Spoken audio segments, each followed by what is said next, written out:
चार चरण का चुनाव संपन्न होने के बाद अब मौका बड़े बड़े दावों का है। कोई 400 प्लस का दावा कर रहा है तो कोई बीजेपी को यूपी की 80 सीटों में से सिर्फ एक दे रहा है। दिलचस्प ये है कि सारे नेता अपने काम को अव्वल और दूसरे के काम को फिसड्डी बता रहे हैं। अब सवाल यह है, जब काम के आधार पर चुनाव लड़ना है तो फिर चिंता किस बात की? जिसने जनहित में काम किया है जनता उसे जिताकर संसद भेजेगी। एक लड़ाई में क्यूटो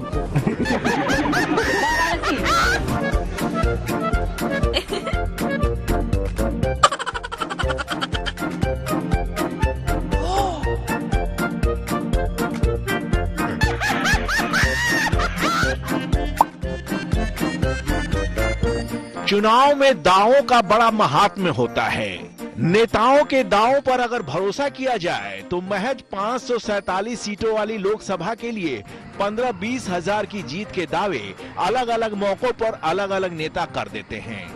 ऐसा ही एक दावा ठोका है अपने यूपी वाले अखिलेश भैया ने। अखिलेश यादव यूपी की 80 सीटों में से बमुश्किल एक सीट बीजेपी को दे रहे हैं, वो भी क्योटो वाली सीट। अब आप पूछेंगे कि यूपी में क्योटो लोकसभा सीट कहाँ है भाई? नहीं पता आपको तो लीजिए भैया जी से ही जान लीजिए।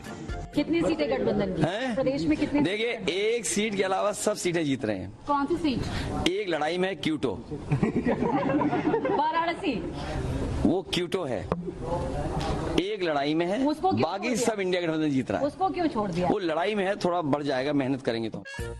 कितनी क्यूट बातें करते हैं अखिलेश जी आप। पर चलिए, एक सीट भी दे रहे हैं तो बीजेपी वालों को इसे आपकी उदारता माननी चाहिए। पर ये बताइए कि आप वाराणसी सीट को क्योटो क्यों कह रहे हैं? अगर प्रधान सांसद उन्होंने नॉमिनेशन किया है तो कम से कम क्यूटो तो बोले उसको, और हम वाराणसी काशी नहीं बोलते हैं। प्रधान सांसद जी ने क्यूटो में नॉमिनेशन किया है। जो क्यूटो का विजन दे करके जनता का वोट ले लिए, जनता उन्हीं को तरसा देगी, क्योंकि क्यूटो नहीं बना है। ओ, तो ये बात है। काशी को क्योटो बनाने का वादा करके मुकर गए, इसीलिए जनता तरसा देगी वोटों के लिए। वैसे जनता वादों पर भरोसा करके मौका देती है, एक बार नहीं कई कई बार। अब अमेठी सीट को ही ले लीजिए। 1977 में पहली बार यहां गांधी परिवार की एंट्री हुई। संजय गांधी यहां से चुनाव लड़े, लेकिन इमरजेंसी के साइड इफेक्ट्स में हार गए। पर जनता ने 1980 में संजय गांधी को जिताकर लोकसभा भेज दिया।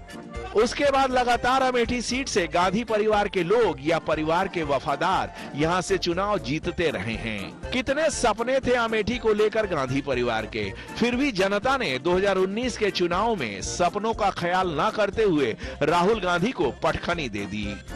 जब मेरे पिताजी शहीद हुए तो उनके जो सपने थे अमेठी के लिए, उनको पूरा करने के लिए माताजी यहाँ आएंगे। माताजी के बाद भैया आए, और सबके दिल में यही बात थी कि एक गहरा रिश्ता है हमारा अमेठी की जनता के साथ। एक रिश्ता जो हमारे पिताजी ने जी जान से निभाया, अपना कर्तव्य समझा। ये कर्म भूमि है हमारे पिताजी की। इसीलिए मैं, राहुल जी और मेरी माताजी तीनों यहाँ हैं। तीनों ने आपके लिए काम किया। बताइए भला कि पूरा का पूरा परिवार अमेठी के लिए काम कर रहा है, फिर भी जनता है कि यहां से भगाकर रायबरेली भेज देती है। जरूर दाल में कुछ काला है।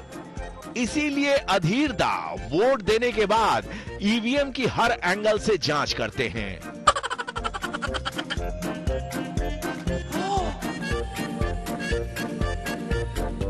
जियोमेट्री में जितने तरह के कोण उन्होंने अपने कॉम्पास से बनाए थे, उतने तरह के कोण अपने शरीर से बनाकर ईवीएम की पड़ताल करते हैं। फिर यहां से हटते हैं और लौटकर दोबारा आते हैं, फिर जांच करते हैं। अरे अधीर भाई, काहे इतने अधीर हो रहे हैं? बहरामपुर की जनता ने पहले बिना कोड बनाए ही 5 बार जिताकर आपको लोकसभा भेजा है, इसलिए भरोसा रखिए। काम करेंगे तो कोड बनाने की जरूरत ही नहीं पड़ेगी, क्योंकि ये जो पब्लिक है सब जानती है। Bureau report, good news today.